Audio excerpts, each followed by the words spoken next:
Иако ракописи на 2 книги од поодамна дома берат прашина и никако немам сили да ги објавам поради колебање од повеќе причини, главно поради суета или посесивност.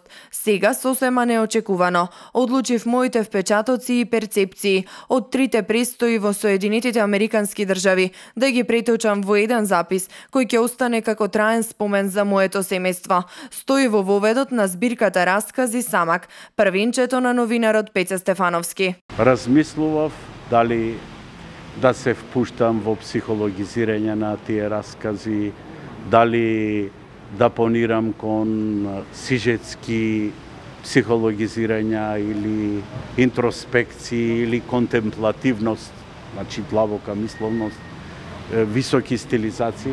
Се определив за едноставноста, со еден хронологизам и со новинарскиот стил, новинарскиот израз, концизен, стегнат, тоа се кратки раскази, ги има 20, во кои што слободата на изразот е голема слобода, наспроти новинарската професија со сите стеги и карики со кои е окована, а тие карики треба да пукаат и професијата, ако мислевме на тоа, треба да биде слободна. Стефановски потенцира дека се што е напишано во книгата на вистина се случило, а насловот е избран по централниот расказ Самак. Самакот е парадигма на слободата, која што за мене, барем таму ја доживеав како контрапункт. Тоа лето во едно мачно предизборие, во нејасноти тука, кој ќе отворев порталите, гледав теми за загадување во Тетово,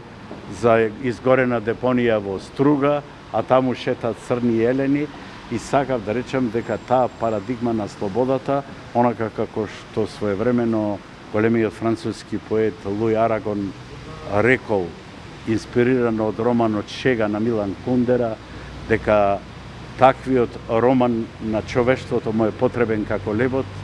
Јас сметам дека таквото слободарство или таа парадигма на слободата ни е потребна денеска, барем и кај нас тука на овие простори како лебот, сега, секогаш и во сите времења. Официјалната промоција на книгата е закажана за недела 19 ноември, а повод е и неодамнешното пензионирање на авторот, кој сепак не се откажува така лесно од новинарството и понатаму продолжува со работа.